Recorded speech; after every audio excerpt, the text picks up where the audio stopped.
कसलं तुम्ही पुण्यवान किंवा भाग्यवान सांगताय? माऊली नीट ऐका. भाग्यवंता घरी भजन कीर्तन आणि त्याची वाटप आहे रघुनंदन. भगवंत ज्याची वाट पाहतोय ते कार्य आज माझ्या दादांनी त्यांच्या मुलाच्या गाणं गाऊन सुद्धा आज त्यांच्या आणि मुलाची ताटातूट होऊन सुद्धा चांगला विचार केलाय बरं का. म्हणून त्यांना जेवढी भाग्यता किंवा जेवढी धन्यता द्यावी ना तेवढी कमी आहे. आणि आपल्या बाळाला सुद्धा. आणि त्याच्या सेवेसाठी निवडलेली होई माऊली महावैष्णव ज्ञानेश्वर महाराज त्यांची ही ज्ञानेश्वरी आणि अध्याय दुसरा 159 क्रमांकावी होवी. उपर देते नाशे नाशी लेते पुनरपि दिसे हे घटिका यंत्र जैसे परिभ्रमेगा. माऊली महावैष्णव ज्ञानेश्वर महाराज घड्याळाचं उदाहरण देत आहेत सकल जनांना. बघा माऊलींची भाषा ना साधी सोपी.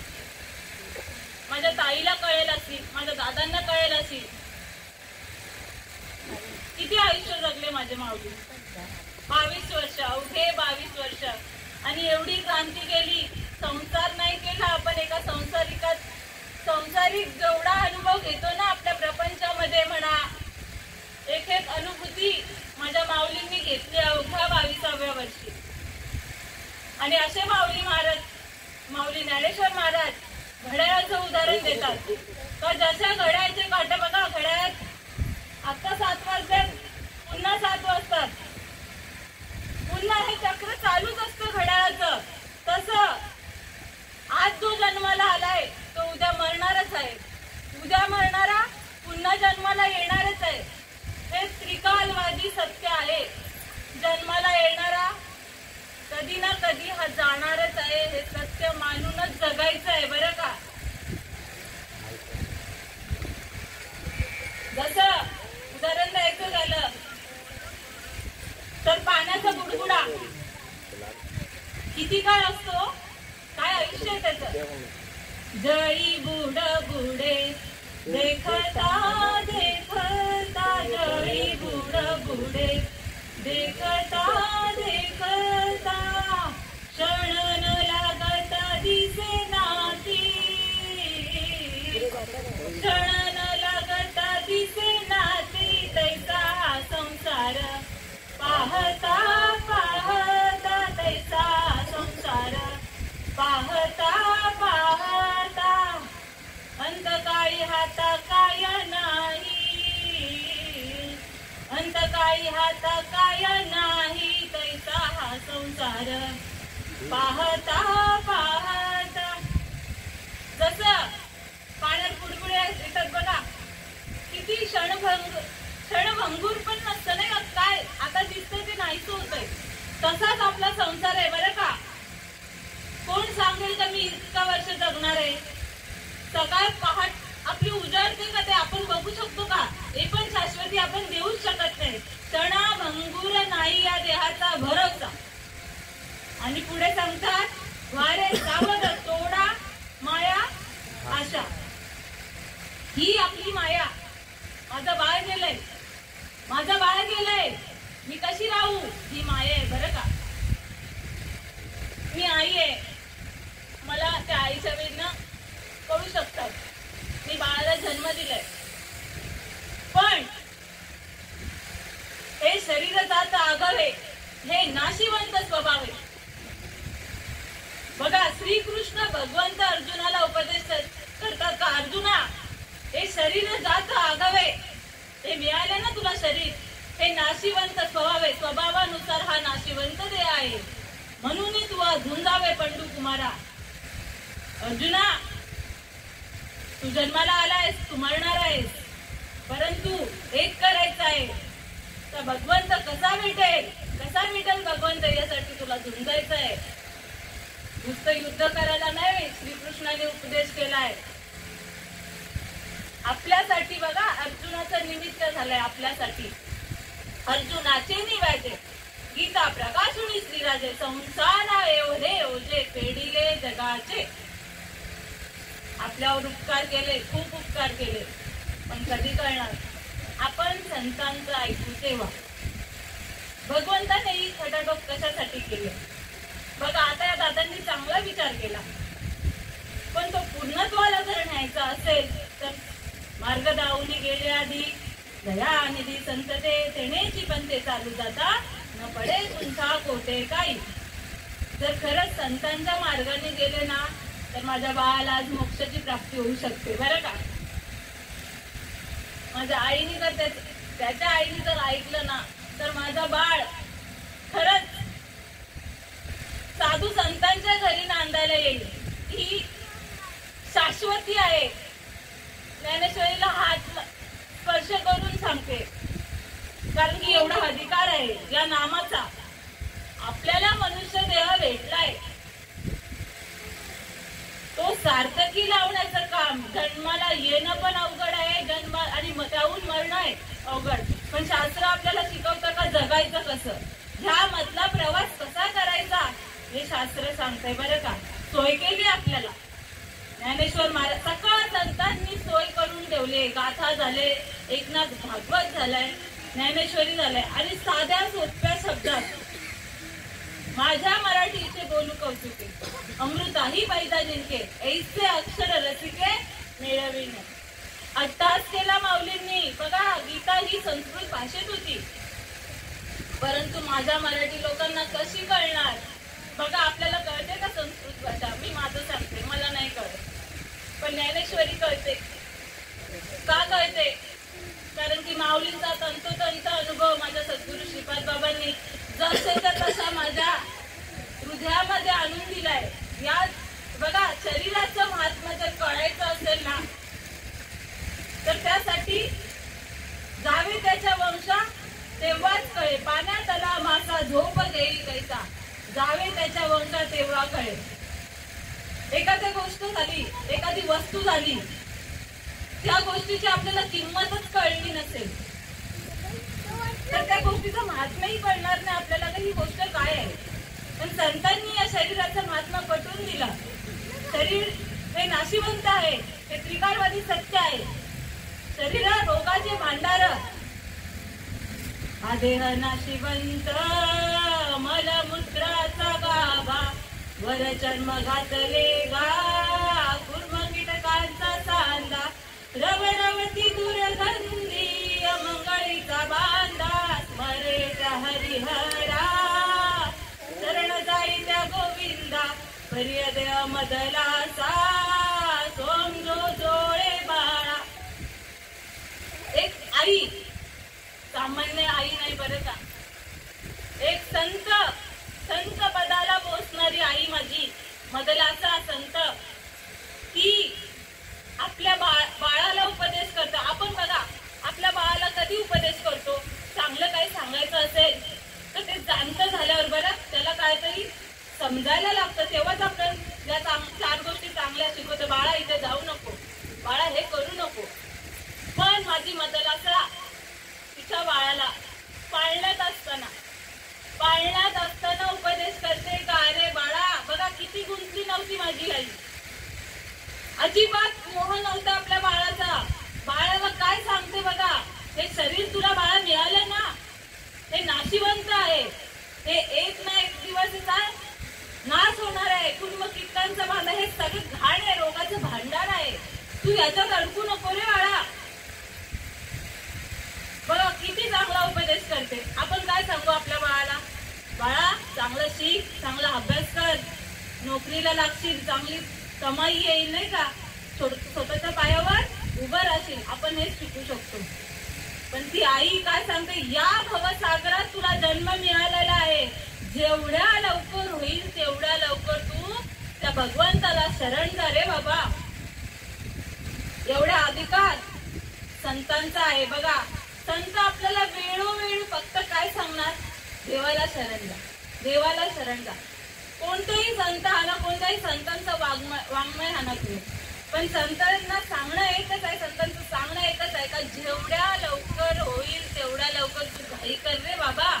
उठा जागे वारे आता, स्मरण करा पंढरीनाथा, वारे सावध भावे चरणी ठेवा माता सुख विगथा जन्माचा, सुख विगथा जन्माचा, धनदार पुत्र जन सोय रे पिशून, सर्व मिथ्या हे जाणून, शरण रेखा देवासी.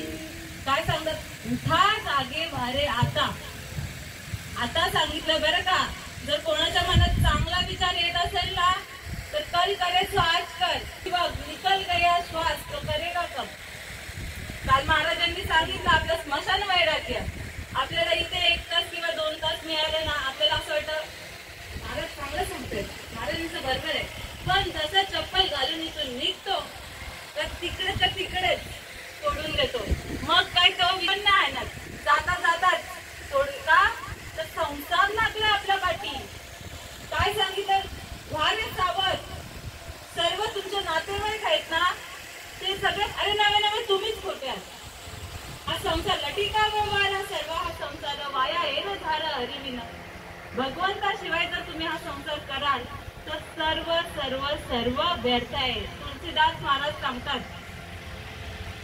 बघा, आपण जे काय करतो आपल्याला वाटतं आपण खूप कष्ट करतोय, खूप संसारासाठी, मुलाबाळांसाठी, आई वडिलांसाठी म्हणा खूप कष्ट करतो. हे केलंय, मी घर बांधलंय, मी खूप केलंय. काहीच नाही, शून्य आहे, शून्य. तुलसीदास महाराज सांगतात तर तुम्ही जेवढं काही करता ना ते शून्य आहे. पण त्या शून्याच्या पुढे माझा एक भगवंत लावा. शून्य बघा किती शून्य गोळा केलं तर काय किंमत आहे का? पण माझ्या एका भगवंताला किती, शून्याच्या पुढे 1 लावलं तर त्याची किंमत वाढते की नाही? मग तुम्ही 1000 शून्य लावलाय त्या पट्टीने त्याची किंमत वाढेल. पण 1 जर नसला तर मग नुसतं शून्य गोळा करण्यात आपला वेळ चाललाय. म्हणजे काही नाही, लटिका म्हणजे खोटं सगळं चाललंय. म्हणजे या नाशिवंतासाठी आपल्या एवढा आटापिटा करतोय. पण एक शाश्वत आहे. उपजेते नाशे मायावशी दिसे एरवी तत्वता वस्तू असे ते अविनाशी. हे उपजलंय बघा. आपण जे जाणार हे सगळं दिसतंय ना आपल्या समोर तेही जाणार आहे. या डोळ्यांना जे दिसतंय ना चर्मदृष्टीला ते सर्वच्या सर्व नाशिवंत आहे. मग तुम्ही आता मंदिर म्हणा, मंदिरातला देव सुद्धा म्हणा. वाराणसी तीर्थ क्षेत्र नाश आहे, अविनाशाशी पाये त्याची नाश करायचा. बघा 4 धाम म्हणा, किती कोणतेही तीर्थ आपल्या भारतात तीर्थक्षेत्रांची कमी नाहीये. कुठेही आपण नाश होतो का नाही? नैसर्गिक आपत्ती येऊ दे, कुठली आपत्ती येऊ दे, त्याचा नाश होतो. ते तसेच राहत नाही. तुमच्या चर्मदृष्टीला, तुमच्या डोळ्यांना जे काही दिसणार आहे त्याचा एक ना एक दिवस नाश होणार. आणि एरवी तत्वता वस्तू असे ते अविनाशी. अविनाशी बघा, अविनाशाला नाश नाहीये, त्याचं नावच अविनाशी आहे. त्याचा नाश कसं होणार? मग तो कोण आहे? तो भगवंत आहे माझा. बघा आपण मंदिरातल्या देवाची पूजा करतो. आपल्या भारताची संस्कृती आहे, करावी नाही, पण म्हणून जाणं ते नाही गुरु बघितले. कोणतेही करायला कार्य आपण जाणून करतो. मंदिरात पण जाणून जायचंय, पण त्या मंदिरातल्या देवाची किंमत कधी वाढेल? या मंदिरातल्या देवाला तुम्ही जाणलं तर त्या मंदिरातल्या देवानी अवतार कशासाठी घेतलाय, राम अवताराला कशाला आलाय, कृष्ण अवताराला कशा आधी, माझा विठ्ठल पांडुरंग विटेवर का उभा आहे, खरं महात्म्य या देवाला ओळखल्यावर करेल. बघा का, अन्यथा कळणार नाही. जे पिंडी ते ब्रह्मांडी, आपल्यामध्येच आहे सर्व काही. देवाचे मंदिर, आता आत्मा परमेश्वर. जशी उसात हो साकर तसा देहात हो ईश्वर. जशी उसात काल सांगितलं अशी नाही भेटणार साखर, नाही का? प्रक्रिया करावी लागेल. उसाला आपल्याला कारखान्यात न्यावं लागेल. त्या चरख्यामध्ये तो ऊस जाईल आणि मग तेव्हा ती प्रक्रिया नीट झाली की साखर आपल्याला मिळेल. मग तेव्हा या देहामध्ये देव आहे तो असाच कळणार नाही. लहान मुलांनाही सांगू शकतो आपण, लहान मुलंही सांगू शकतात का बाळा देव कुठे आहे रे, चांगले हृदयामध्ये. पण अनुभव आला का? प्रश्न आहे, अनुभव आला का? अनुभव कधी येईल? जसं दुधात हो लोणी, तसा देही चक्रपाणी. त्या चक्रपाणीचा अनुभव कसा आहे? मंथुनी नवनीता तैसे घे अनंता, वाया व्यर्थ कथा सांडी मार्गू, एक हरी आत्मा जीव शिव सम, वाया तू दुर्गमा न घाली मन. सगळ्यांच्या हृदयामध्ये भगवंत ओतप्रोत भरलेला आहे. पण जा सद्गुरु शरण तुझा नेतीला तारुण. बघा, मुक्ताई माझी चांगदेवांना उपदेश करते. आता बघा, आपण काय नाही देवधर्म करत, लक्षात घ्या विषय. चांगदेवा एवढं तरी आपण काहीच करत नाही. त्याने किती बघा, 4 वेद, 6 शास्त्र, 18 पुराण, मुखबत, नवे नवे संजीवनी विद्याही येत होती. परंतु काळाला घाबरत होते बरं का. म्हणजे आपल्या मागे जो काळ जबडा वाचून बसलेला आहे ना, त्याच्यावर चांगदेवांनी काही विजय मिळवलेला नव्हता. मग एवढं करूनही हा जर घाबरत असेल काळाला, तर काय याचा फायदा? आणि मग त्यांच्या भाग्यात येतात ज्ञानेश्वर माऊली, निवृत्ती दादा, सोपान काका आणि मुक्ताई. आणि मग बघा, 1400 वर्षाचा चांगदेव महाराज जराही विचार करत नाही. जेव्हा भ्रांती निघून जाते ना, तर ही बालक सामान्य बालक नाहीये. आणि मी काही एवढे 1400 वर्ष जगली ना, काही उपयोग झाला नाही. आणि या इंग्लिशी कार्टे काहीतरी असामान्य आहेत. जेव्हा त्यांनी जाणलं तेव्हा शरण आले. आपण विचार करतो, अरे मी एवढं केलं, मी तेवढं केलं, मी कसं करू, मी तर हे करते, मी तर पहिल्यापासून हे करते, मी आता कसं आहे. बघा, ओघाओघात आता हे लक्षात आलं. आपण काय सांगतोय? कारण की आपल्या बाया का, आपल्या आयांना काय बोलतात, अरे एवढी वर्ष खाली, आता कसा करू. यो मेन आपला विषय. आता कुठं मारता मारता माल घालू. बऱ्याच जणांना सांगायचा प्रयत्न केला, पण हे उत्तर भेटलं का आता कुठं एवढी वर्ष नाही केली. पण मरणाआधी सावध व्हावे, ही तर आपले साधून घ्यावे. कोणतीही वयाची मर्यादा नाही सांगितली का बाबा तरुणपणातच माल घालायला पाहिजे. जेव्हा आपल्या बुद्धीमध्ये चांगला विचार येतो ना, त्या क्षणाला भगवंतांनी सांगितलं ते जर केलं, तर त्या क्षणाला त्या भगवंताचा अनुभव, त्याला काही नाही. बघा, मराच्या आधी केला म्हणजे केला. मग किती वर्ष जगला, किती वर्ष ते नाही. चांगदेव महाराज 1400 वर्षाचे होते, मुक्ताई माझी 9 वर्षाची होती. पण शरण गेले आणि काय म्हणाले? चांगदेव म्हणे आजी जन्म आलो, गुरुपुत्र झालो मुक्ताईचा. मुक्ताईला 9 वर्षाच्या मुक्ताईला शरण गेले आणि मग आजी जन्म आले. म्हणजे 1400 वर्ष जगून त्यांनी शून्यच केले नाही का, ते काही उपयोग झाला नाही. आणि मग तिथून गिनती आपली. खरं बरं का, आपलं वय किंवा आपण कशासाठी जन्माला आलो, त्या क्षणाला, ज्या क्षणाला कळतं ना, त्या क्षणाला आपलं जगणं सुरू होतं.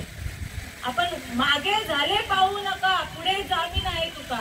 आपण आधी काय केलं ते किती बघा. हरी उच्चारणी अनंत बाबराची जातील लयाची क्षण मात्र, तृण अग्निमेळ समरस झाले, तैसे नामे केले जगतात. बाबा उदाहरण द्यायचे. आता इथे मोकळी जागा आहे, खूप पेंडा आला, पूर्ण शेत भरा पेंड्याचा. पण त्याला किती काड्या लावल्या तर जळेल. म्हणजे क्वांटिटी जेवढी पेंडा असते तेवढी आग लावायची. ते एक तिवडी मातीची एक काडी बस होईल का नाही एवढ्याला आग लावायला. मग तसं एक नाम जरी घेतलं ना, तुम्ही किती पाप केले असेल, त्या पापाचा क्षणामध्ये नाही नाट होतो. वाळ्याकोळी बघा, वाळ्याकोळी माहित असेल नाही का. खूप पाप केले त्यांनी, एवढे पाप केले. आपण नसेल, आपण कोणाला इथे तरी सगळी सात्विक माणसं आहेत, कोणाला मारणारी वगैरे नाही का. तसं प्रकार बघा, वाळ्याकोळी 7 रांजण भरले, एक दगड टाकायचे, रस्त्याला येतील ना त्यांना मारायचे आणि त्यांना मारून एक दगड त्या रांजणामध्ये टाकायचे. एकाला मारला एक दगड टाकला, दुसऱ्याला मारला एक दगड टाकला, असे 7 रांजण भरले. किती पाप, खूप पाप. ते पण ब्राह्मणांना जास्तीत जास्त मारले बरं का. आणि मग एवढं पाप करून सुद्धा तो माणूस कुठल्या पदाला पोहोचतो. नारद महर्षींचा उपदेश होतो वाल्मिकींना आणि केले वाली याची कीर्ती वाढली गेले रामायण रामाआधी. राम जन्माला यायच्या आधी त्यांनी रामायण लिहून ठेवलं. एवढंच नाही, जसं लिहिलं ना शब्द रामाला, कोणाला, जगाच्या पालनहर्ता राम, जगाचा भगवंत, त्याला वागावं लागेल. म्हणजे संतान बघा, तुका म्हणे किल्ल्या त्या संतान, संत हाती दिल्या, संत माझे गुरु, मी त्यांचा चेला, आणि त्यांनीच माझ्या नामाचा विस्तार केला. आणि एरवी कोण पुसत होते मला. बघा, ज्याची आपण पूजा करतोय ना, त्याला किंमत फक्त माझ्या संतांमुळे आहे, कोणामुळे नाही. तो देव भगवंत स्वतः सांगतो का संतांमुळे माझी कीर्ती आहे, नाही तर अन्यथा मला माझी किंमत कोणी केली असती किंवा माझं खरं स्वरूप आहे ते कोणाला कळालं असतं. आपल्यालाही कोणतरी चांगला सांगते तेव्हा आपल्याला त्या गोष्टीची, बघा, प्रत्येक व्यवहारामध्ये जी गोष्ट आपल्याला खरेदी करायची 4 जणांना विचारतो, कधी कधी त्या माणसाने घेतली आहे का, या अनुभव घेतलाय का या माणसाचा, हा बाबा हिच्याकडे ही वस्तू होती, ही वापरते, मग आपण घ्यायला तयार होतो नाही का. कोणती पण उचलली आणि मग घाटा नाही का, नुकसान. मग नुकसान होऊ नये म्हणून हे सगळी खटाटोप आहे. आपल्याला आयुष्य मिळालेलं आहे. बघा, आता या बाळाचं झालं 8 वर्षामध्ये आयुष्य संपलं. कोणी कालच सांगितलं भावाने, माझ्या भावाची मुलगी 3 महिन्याची होती. बघा, आई वडिलांचं बघा का, आई वडिलांना जे कळालंय ना ते मुलांना सांगतातच. बघा, जे आई, जे बाप, जे चुकाला पात्र झालेले असतील, तो चूक माझ्या मुलांना भेटलंच पाहिजे. आता तुम्ही घर म्हणा, सोनं चांदी म्हणा, पैसा म्हणा, आता जो श्रीमंत आहे तो आपल्या मुलाला कसली कमी पडून देतो का, तसं या अध्यात्मातही जो समर्थ आहे असा सद्गुरू आमच्या भाग्यात लाभला, म्हणून आम्ही आमच्या मुलांना 5वीलाच माळा घातल्या. बरं का, कोणी बोलणार अरे लहान वयात त्यांना जगू द्या, त्यांना खाऊ द्या, काय खाऊ द्या. आम्हाला कळलंय ना तर हे चुकीचं आहे, हे आपलं खाणं नाहीये. मग ती आई, ते बाप कसं मुलांना खाऊन देईल, ते चुकीचं आहे, ते खाऊन देईल का. म्हणून आमच्या बाळांना आम्ही 5वीच्या दिवशी, माझ्या मुलीला तर पहिल्या दिवशीच माळ घातली. का तर आम्हाला माहिती आहे ह्याच्यात भीतच आहे, भीत आहे. भगवंत भेटण्याचा हा मार्ग आहेच, मला भेटलाय, माझ्या मुलांना नको भेटायला. देवाचा अनुभव मी घेते तंतोतंत, प्रत्येक श्वासागणित मला भगवंताचा अनुभव येते. माझ्या मुलांनाही भेटायला पाहिजे. आमच्या भावाची मुलगी 3 महिन्यात गेली, पण सार्थक लावून गेली, देवाचं सार्थक करून गेली. बरं का, म्हणून खेद वाटत नाही, कारण की ज्यासाठी आलेली होती ना, बघा, या संसारातून ती मोहित झालीच नाही, भगवंताने तिला मोहित केलीच नाही. 3 महिन्यात त्या बाळाला बघा, आपल्याला कळतंय ना म्हणून आपली हानी होते. आपण भुलतो या संसाराला, ही माझी आई, हा माझा भाऊ, ही बहीण, ही माझी मुलं, हा माझं घर, हा माझं सगळं माझं करतोय ना म्हणून. पण ती कुठल्याही याच्यात अडकली नाही, सार्थकी लावून गेली. भगवंताने तिला ज्यासाठी पोचवलं तेच आणि तेच कार्य ती निघून करून गेली. म्हणून हा कळवळा आहे तो, कारण की आपल्याकडे कोणाकडेच नाही. मी इथे बोलता बोलताही जाऊ शकते, माझीच नाही मी शाश्वती देत, कमी किती जगणार आहे तर कोण नाही. ही फक्त सत्ता भगवंताकडे आहे. आणि भगवंत काय सांगतोय का, देवे दिला देह भजन गोमटा. अरे बाबांनो, मी तुम्हाला फक्त आणि फक्त देह भजनासाठीच दिलेला आहे, अन्यथा उठा ठेवा करायलाच नाही दिला. पण ज्ञानेश्वर माऊली काय सांगतात, अजूनही संसारी दिव्य वेगू करी, वेदशास्त्र उभारी बाह्य सदा. ज्ञानेश्वर महाराजांनी आपल्याला सगळं करून सांगितलं करायला. हा बाबा, तुम्ही संसारात आहात ना, संसारात करून परमार्थ करा, जसा वेळ भेटेल. बघा, आधी भगवंताला प्रायोरिटी, पहिलं स्थान बोलतो ना आपण, भगवंताला द्यायचं, मग या उठाठेवा करायचा. तर भगवंताला पहिलं स्थान दिलं नाही तर मग तो नंतर आपल्याला वेळ भेटतच नाही. माऊली, आपण बोलू ना आता करू, नंतर करू, नाही हे दिवस जाऊन दे, ते दिवस नाही, हे दिवस कधीच येत नाही. पण जेव्हा चांगला विचार जेव्हा येतो ना तेव्हा लगेच करावं माणसाने. आणि म्हणून ही खटाटोप आहे. मरणाआधी सावध व्हावे, हित आपले साधून घ्यावे. मानवाची उत्तम काया, जन्म घालू नये वाया. मानवाची उत्तम काया आहे. जसं हे नाशिवंत ओवी सांगते, हे नाशिवंत आहे सगळं, हे एक ना एक दिवस जाणार आहे. परंतु शरीर उत्तम चांगले, शरीर दुःखाचे घोसले, शरीर साध्य होय गेले, शरीर साधले परब्रह्म. बघा, शरीर जेवढं नाशिवंत आहे तेवढं उत्तम सुद्धा आहे. पाहुनी मनुष्य देहाची सुख झाले भगवंताची, येणे देहाची मतप्राप्ती. भगवंत सांगतोय भागवतामध्ये, एकनाथ भागवतामध्ये श्रीकृष्ण भगवंत उद्धवाला जेव्हा उपदेश करतात तेव्हा हा प्रसंग आहे का बाबा, जेव्हा हा मनुष्य देह मी निर्माण केला तेव्हा मी नाचू लागलो, गाऊ लागलो, मला आनंद झाला, साक्षात भगवंताला आनंद झाला. आधी आडव्या योन्या निर्माण केल्या, पण त्या योन्यांमध्ये माझं भजन नाही झालं, मी खूप दुःखी झालो. मी एवढ्या खटाटोप्या केल्या, कशासाठी केल्या? पश्चाताप झाला भगवंताला. पण शेवटची योनी बघा, शेवटची पाळी एक मनुष्य जन्म, शेवटचा जन्म आपल्याला भेटला तो मनुष्य देहाला निर्माण केला. आणि तेव्हा भगवंताला आनंद झाला का हा आता या जन्मामध्ये माझं भजन नक्कीच होणार. नक्की म्हणजे नक्कीच. कारण की बघा, कोण बोलायला आहे, डोळा आहे, नाक हे देवी माझे वाचे, गोड नाम विठोबाचे. कशासाठी हे शरीर दिलेलं आपल्याला? नरदेह परम पावन, पावनी जो न सांधी ब्रह्मज्ञानी, तो लांडा गर्दभ जाण तुच्छे विन दुपाई. जर मनुष्य देह भेटून सुद्धा तो ब्रह्मज्ञानाची प्राप्ती करण्यासाठी झुंजत नाही, प्रयत्न करत नाही, तो बिन शेपटाचा गाढव. बघा, आधी काय सांगितलं, मनुष्य देह भेटलाय, पशु प्राण्यांना हा विचार नाहीये माऊली. ते मग काय उपमा दिली, गाढवाची उपमा दिली. एका ठिकाणी पाहुणी मनुष्यपणा, तो न साधी ब्रह्मज्ञाना, तो दाढीचा मेंढा जाना विषय चरण विचारतो.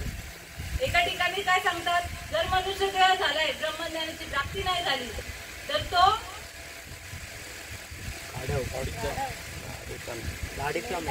मेंढा सांगितला, एकीकडे ठिकाणी गाढव सांगितला, एके ठिकाणी ज्ञानेश्वर मध्ये दोन कावळा पण सांगितलाय. अनेक प्राण्यांची माऊलींनी उदाहरणं दिलेत बरं का. सगळं उपमा दिली, सॉरी उपमा दिली. कोणाला? मनुष्य देहाला. नीट ऐका का, मनुष्य देहाला प्राण्यांची उपमा दिली. मग हा देह भेटून उपयोग काय? आधी तर आपण त्या योनींमध्ये जाऊन आलोय. जर मनुष्य देह भेटलाय, तुम्हाला सहजरित्या प्राप्त करून दिलाय, मग तुम्ही त्या प्राण्यांसाठी, आपण त्या प्राण्यांसारखं वागलो तर या देहाचं महात्म्य शून्य होईल. आणि मग माझ्या भगवंतानी एवढ्या योन्या निर्माण करून ही जर योनी 84 लक्ष योनी निर्माण केली आहे तर त्या भगवंताचा काही उपयोग होणार नाही. भगवंत सांगेल काहीच नाही हो, काहीच नाही, शून्य. आता मेला पंचा मेला बापमसना गेला, देखत नाकू बनतू तोही तैसा झाला. मग काय उपयोग? तसंच जर चालू राहिलं तर उपयोग काय? आणि जर सार्थकी लावायचं असेल तर आवडे देवासी, तो ऐका प्रकार, नामाचा उच्चार रात्रंदिवस, तुळशी माळा गळा, गोपी चंदन टिया, हृदयी कळवळा वैष्णवांचा. आपल्याला तुळशी माळ घातल्याशिवाय पर्याय नाही. आता हे आम्ही घातले म्हणून तुम्हाला सांगतोय असं नाही बरं का. भगवंत सांगतोय, मला तुळशी माळ ज्याच्या गळ्यात आहे, अखंड नामाचा ज्याच्या हृदयामध्ये उच्चार चालू आहे, तो मला प्राणी आवडतो. प्राणी म्हणजे नरदेह बरं का. तो मला मनुष्य देह आवडतो, तो मला भक्त आवडतो. तर त्याचं रात्रंदिवस भजन चालू आहे. म्हणून काय करावं लागेल तर घे घे घे हरिनाम घे, माया सारी सोडून दे. घे घे घे हरिनाम घे, माया सारी सोडून दे. हात लावणी नशिबाला कारण कसडाई धाई, या संसाराच्या पायी साऱ्या अंगाची झाली लाई. आयुष्य गेले हातपाय थकले, मुठी राम नाम नाही. घे घे घे हरिनाम घे, माया सारी सोडून दे. तू म्हणशील म्हणशील पैसा अडका तो इथेच राहील सरका मेल्यावरती तुझ्या बरोबर मातीचा एक मडका घे घे घे हरिनाम घे माया सारी सोडून तू म्हणशील घरदार हे इथेच राहील सार मेल्यावरती तुझे घर गावाच्या बाहेर घे घे घे हरिनाम घे माया सारी सोडून तू म्हणशील बायका पोर हे तुझ्या मागचे चोर मेल्यावरती खाबर पोटतील तुझ्याच डोक्यावर घे घे घे हरिनाम घे माया सारी सोडून तू म्हणशील तुकड्यापणे घोडे हत्ती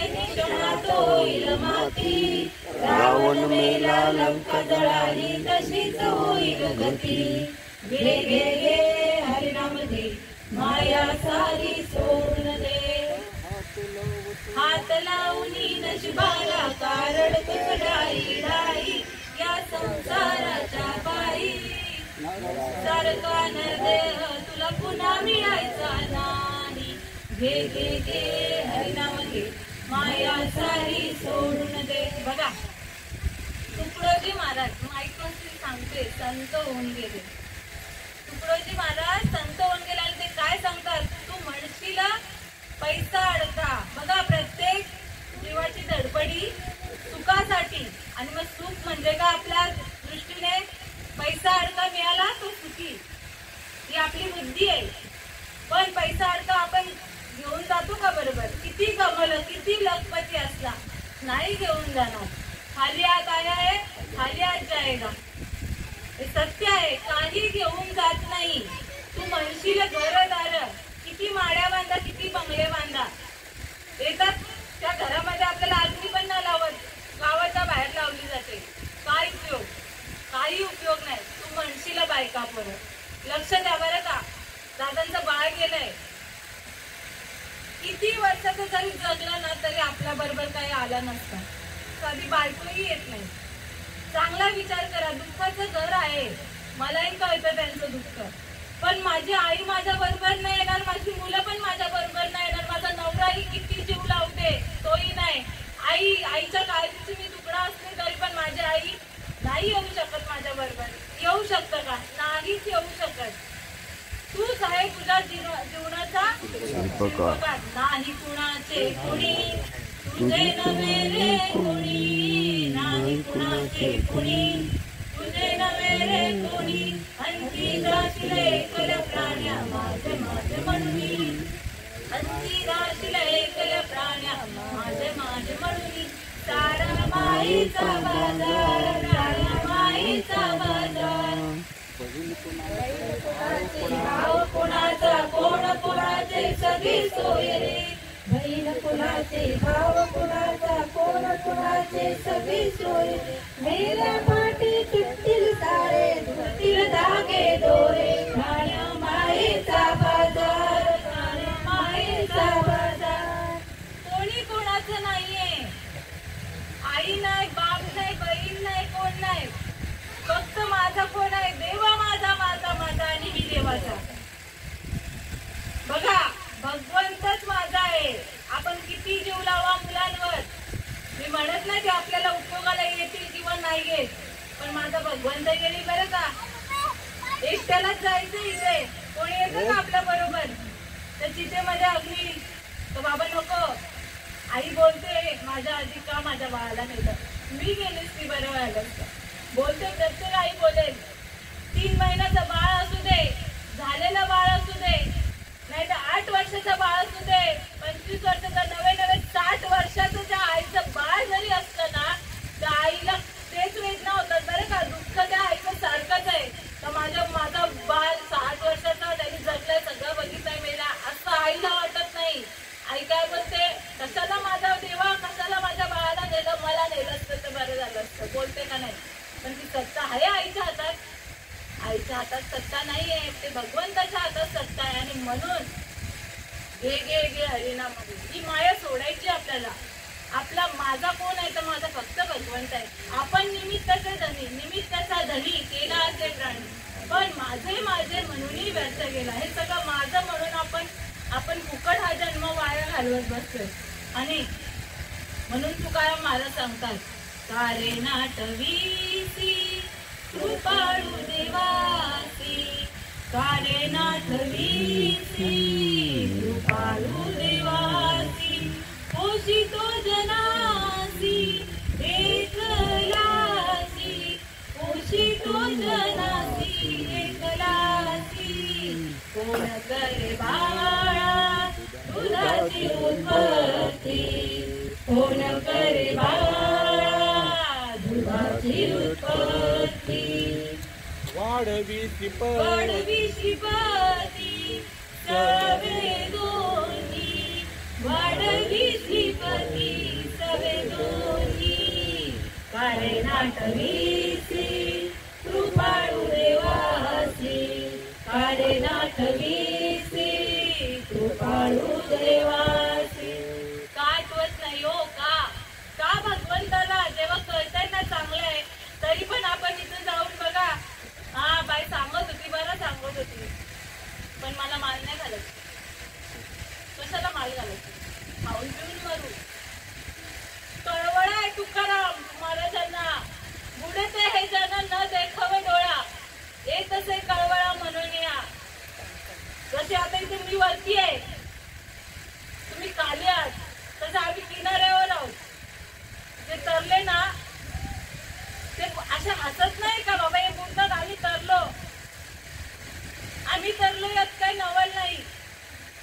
पण जो दुसऱ्यांना तारून नेतो ना हे विशेष आहे. मी तरले म्हणून मी आनंदी नाही राहू शकत. मला दिसतंय इथे बुडतायत लोक, या भवसागरामध्ये हे वाहून जाणार आहे. आपण सर्व आता त्यात आम्ही नाही बरं का. तुम्ही बोलाल तुम्ही कसं नाही. तरतील तरतील हा भरोसा नाम धारकाचा ठसा, ज्ञान देव म्हणे तरलो तरलो आता उतरलो गुरुकृपे. गुरुकृपा जशीच्या तशी झाली.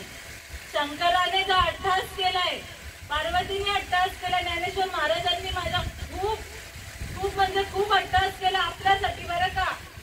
खरं तर वाईट टाकण्याचा अधिकार माझ्या माऊलींचा नाहीये, पण टाकलं वाईट, सगळं भोगलं, चिखल फेकलं, दगड फेकले तरी चालेल, पण मी माझं कार्य सोडणार नाही. मला माहितीये सगळ्यांची येथे आहे अधिकार.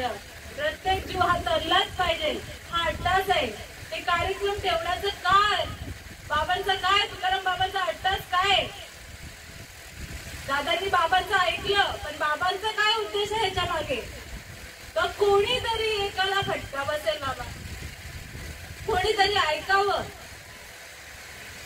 बाळ निघून गेले, पण बाळाची सोय करायची असेल चांगली तर आई बाबाच्या हातात आहे बरं का. तुमच्या पायी दंडवत ठेवून मी विनंती करते, माझ्या बाळाला त्या ठिकाणी पोहोचवायचं असेल तर माझ्या आईने तो अनुभव घेतला पाहिजे, बापाने घेतला पाहिजे. नवे नवे ज्याला कळेल ना बघा, सोय आपण सगळी सोय करतो. पाऊस येणार आहे, मसाला कुटू नाही का, किती पापड करू, शेवया करू, किती आपला साठवणूक असते. भगवंत साठवतो कधी? हृदयी बंदी खाना केला आत विठ्ठल कोंडीला. भगवंत विठ्ठल इथे आहे, साठविला हरी जेने हृदयी मंदिरी, त्याची सगळी येर सारस झाला सफळ व्यापार.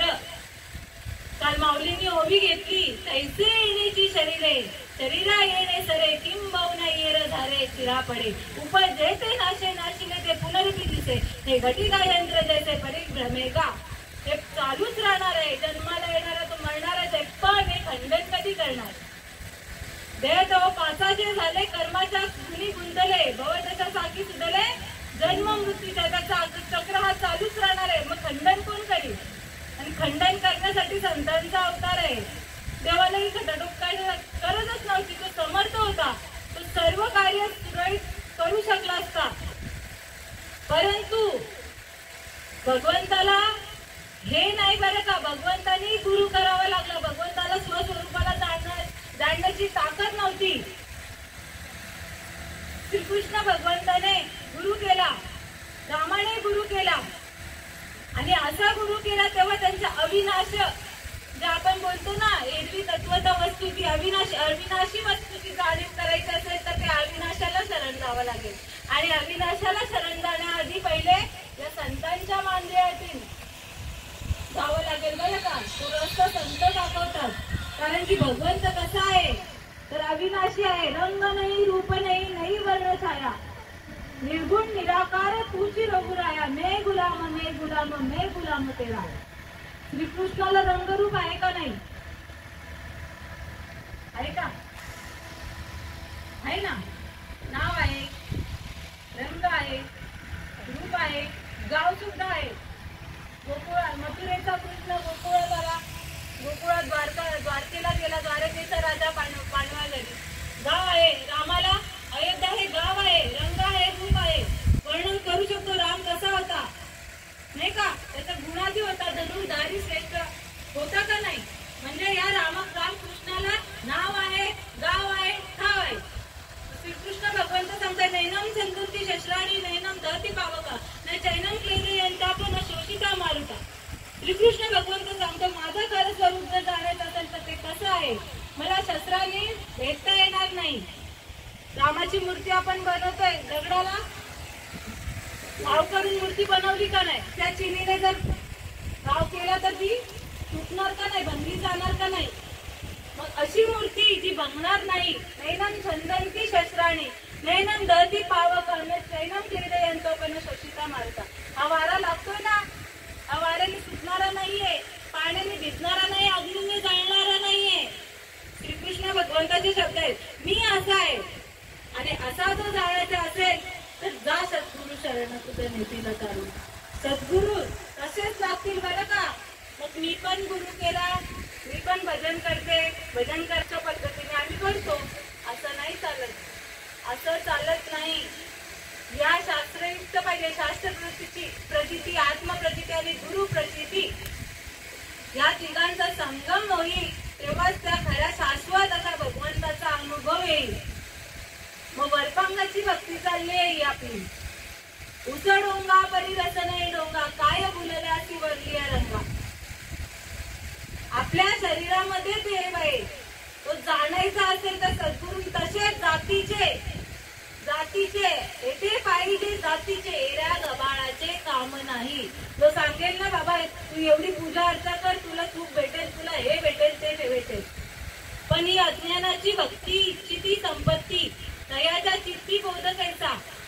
आपण आपली जी भक्ती चालली कशाचा तरी बघा, कुठली तरी गोष्ट पाहिजे असते, कुठला तरी सुख म्हणजे काय, घरदार, पुत्र किंवा पैसा अडका या नावे आपण सुख समजतो. पण सुख म्हणजे काय. किंबहुना सोय जीव आत्म्याची लाय जेथे सोय या नाम सुख.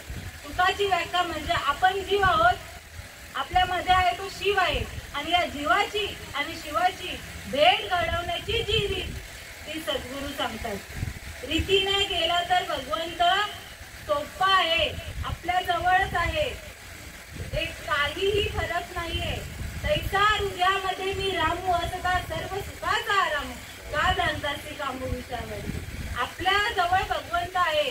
रीतीने गेला, संतांना शरण गेला तर आता नाम उच्चारिता कंठी पुढे उभा जगतेची. पुण्य करून काही नाही भेटणार. मग पुण्याची पावटी सरे सवेची इंद्रपणी उतरे आणि येऊ लागती माघारे मृत्यू लोका. काय फायदा पुन्हा जर आपल्याला नरदय भेटणार असेल पुण्य संपून. मग असे किती पुण्य केले असतील, काही उपयोग नाही. मग त्यासाठी काय करायचंय तर नम्र होती बुधातेने कोंडिले अनंता. कोणाचे शरण जायचंय, कोणा पुढे नम्रता धरायचे तर हरी प्राप्तीचे उपाय धरावे संतांचे जे पाय तेने साधती साधने तुटतील भवाची बंधने. आपला हा चक्र जन्माला येणारा मरणारा चक्र कधी खंड होईल तेव्हा त्या संतांनी जो तरलाय ना या भवसागरातून अशा संतांना शरण गेलो तर आपली नौका किनाऱ्याला लागल्याशिवाय जाणार नाही. माझी नौका किनाऱ्याला लावली रे किती दयाळू श्रीपाद माऊली, किती दयाळू रामदास माऊली. माझ्या श्रीपाद बाबांनी माझी नौका किनाऱ्याला लावली. म्हणून हा अट्टास आहे. म्हणून दोन शब्द सांगायचे नाही तर या महात्म्यांच्या पुढे आम्ही चिलट्यांनी काय बोलायचं. काजव्या सूर्यापुढे काजव्याचा काय हो उजेड पडणार आहे. परंतु कृपा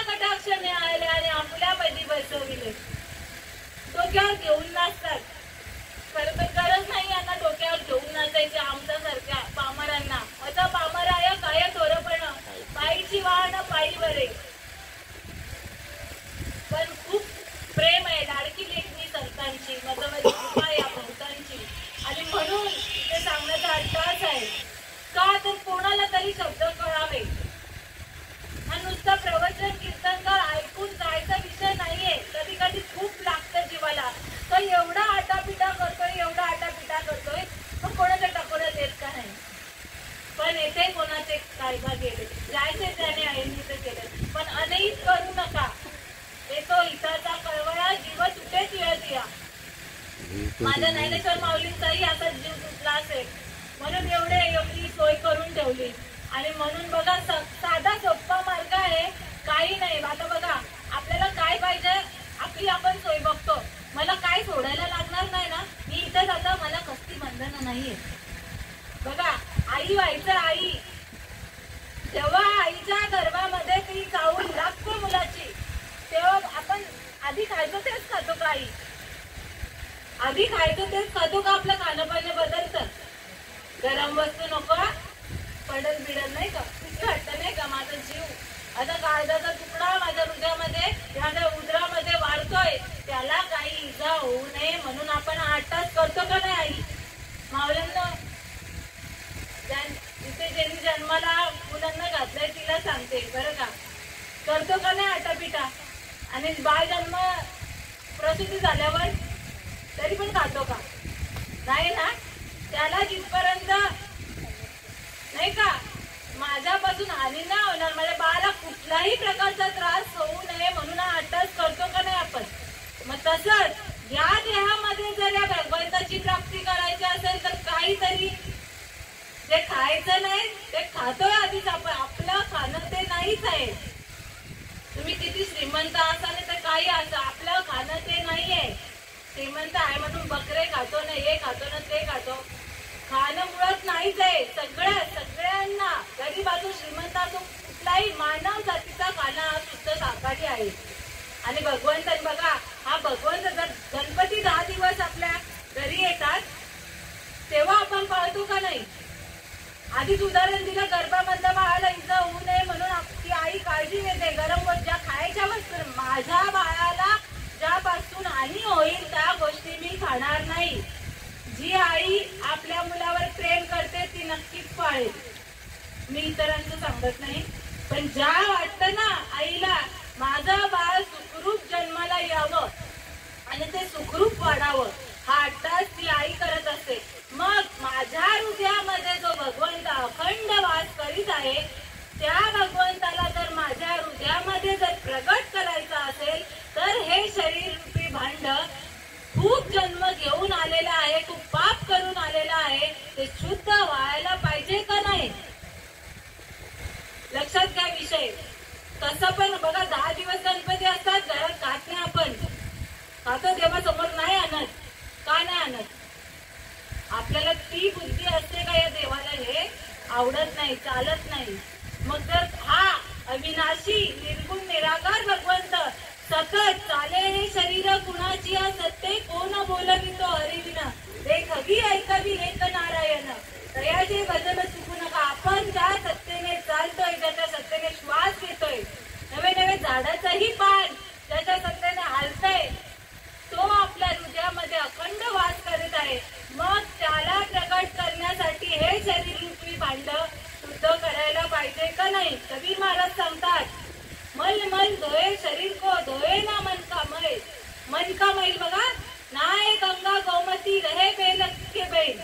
आपण या शरीराला वरपांगाने साफ करण्यासाठी तीर्थामध्ये जातो पण ते वरपांगाने म्हणजे बाह्याने बाह्य रंगाने बाह्य अंगाने स्वच्छ होतं पण आतला मैल नाही निघत. आहे अशी साबण कुठे आतला मैल काढण्याची? तर माझ्या संतांकडे आहे. माझ्या संतांनी आतून स्वच्छ भांड केलंय. मग यासाठी आपल्याला काय खायला पाहिजे आणि काय नाही ते आपल्या ठरायला पाहिजे. आणि म्हणून पुन्हा एकदा सांगेल आवडे व्यवस्थित तो एका प्रकार नामाचा उच्चार रात्रंदिवस तुळशी माळा गळा गोपी चंदन टिया हृदयी कळवळा वैष्णवांचा. यासाठी एकच उपाय आहे. यासाठी 1 महिना 3 महिने वर्षभर सोडायची गरज नाहीये. आत्ता जर कळत असेल ना तर आत्ता यासाठी भगवंत सांगत नाही तुम्ही 4 महिने सोडा नाही तर वर्षभर सोडा. भगवंताची आठ नाहीये. तुम्हाला कळलंय ना आपल्याला कळलंय ना तेव्हा आपल्याला सावध व्हायचंय. आपण पण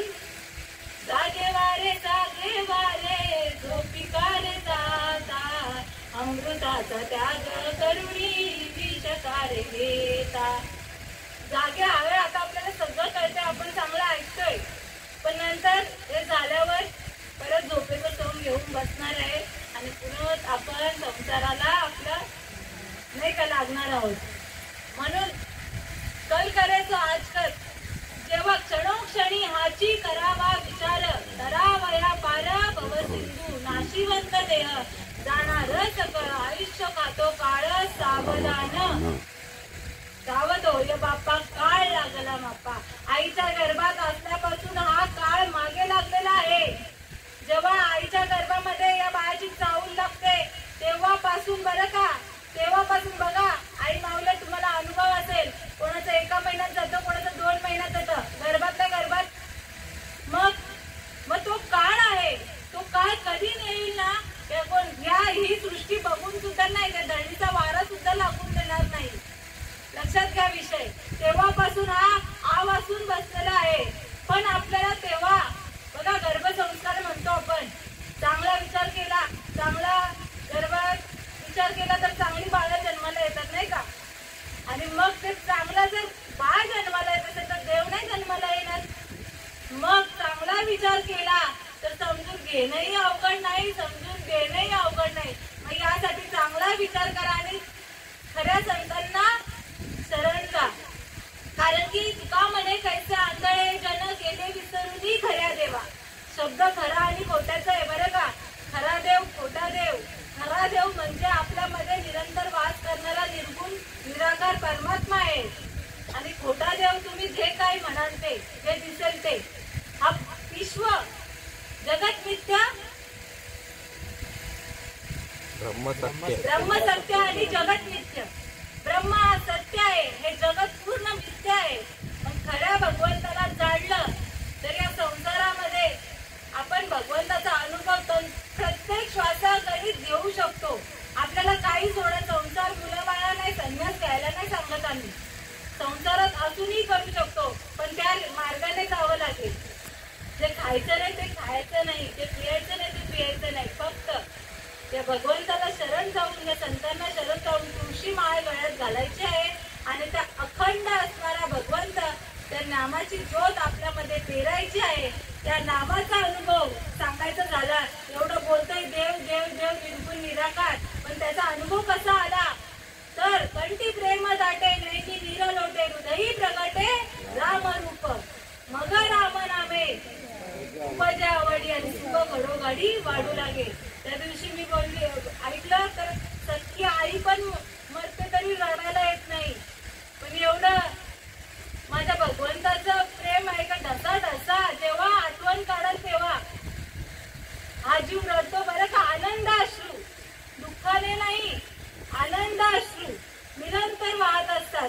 आणि याच देही याच डोळा भोगू मुक्तीचा सोहळा, मेल्या पाठी मोक्ष म्हणती. काल सांगितलं हे सर्व व्यर्थ आहे, हे सर्व खोटं आहे.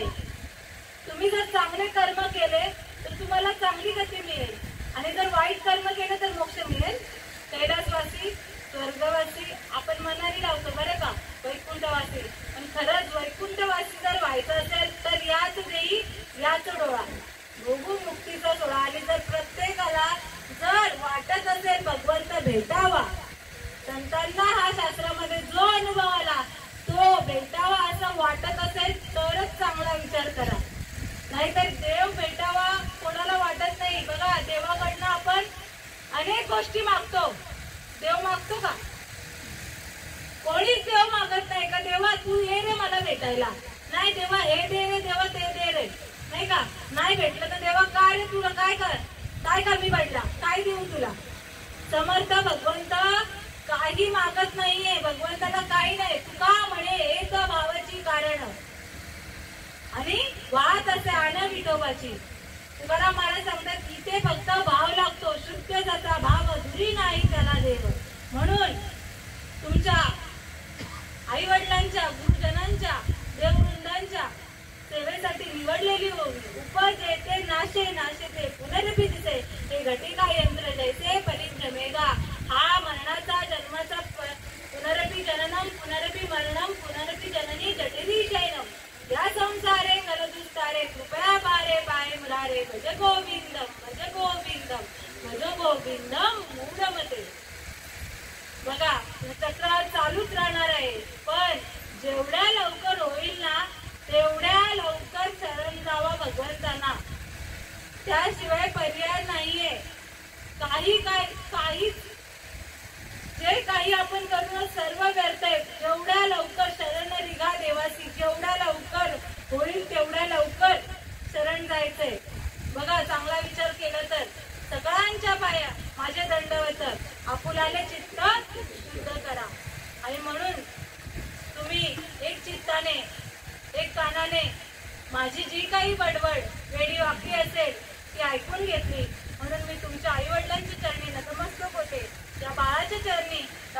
वडिलांच्या चरणी नतमस्तक होते आणि मला सेवा तुकाराम बाबांच्या निमित्ताने तुकाराम बाबांच्या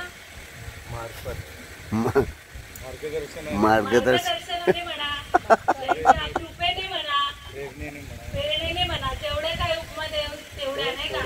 आणि कारण की लेकराला बाप गेल्यावरच बरं का त्याची गादी भेटते मुलांना. पण इथे आमचे बाप असे आहेत का आयात असताना सुद्धा या वा पुढे एवढा अधिकार देऊन ठेवतात. आणि खरं त्यांच्या चरणी नतमस्तक होते, तुमच्या सर्वांच्या चरणी नतमस्तक होते आणि या सेवेला इथेच पूर्ण विराम देते. पुंडलिक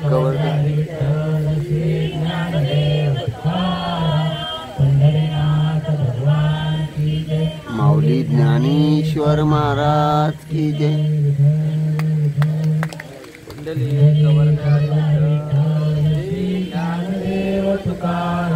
पंढरीनाथ भगवान की जय. माऊली ज्ञानेश्वर महाराज की जय. जगद्गुरु तुकाराम महाराज की जय. शांती ब्रह्म एकनाथ महाराज की जय. सच्चिदानंद सद्गुरु श्रीपाद बाबा महाराज की जय. सच्चिदानंद सद्गुरु रामदास बाबा महाराज की जय. सच्चिदानंद सद्गुरु नारायण बाबा महाराज की जय. सच्चिदानंद सद्गुरु रविदास बाबा महाराज की जय. सच्चिदानंद सद्गुरु नाना बाबा महाराज की जय. सब संतान की जय. अवधूत चिंतन श्री गुरुदेव दत्त गोपाल कृष्ण भगवान की जय. आता विश्वात्मके देवे येणे भाग्यज्ञे तोषावे. तोषोनी मज द्यावे बसानवे. हे खळांची व्यंकटी सांडो. या सत्कर्मी रती वाढो. भूता परस्परे पडो. मैत्र जीवांचे दुरितांचे तिमिर जाओ. विश्व स्वधर्म सूर्य पाहो. जो जे वांचिल तो ते लावो. प्राणी जात वर्षत सकल मंगली. ईश्वर निष्ठांची मांदी आली. अनवर्त भूमंडळी भेट भूता. चला कल्पतरूचे आरव. चेतना चिंतामणीचे गाव. बोलले जे अर्णव पिऊ शांते. चंद्रमे जे आलांछन. मार्कंड जे तापहीन. ते सर्वाई सदा सज्जन. सोयरे होतू किंबहुना सर्व सुखी. पूर्ण होणे तिन्ही लोकी. भजिजो आदि पुरुषी नीत. आणि ग्रंथोपजीये विशेष लोकये. दृष्टादृष्ट विहे होवा वेदी. येत मने श्री शेष राहो. होईल दान पसाओ. येणे वरे ज्ञान देवो. येणे वरे ज्ञान देवो.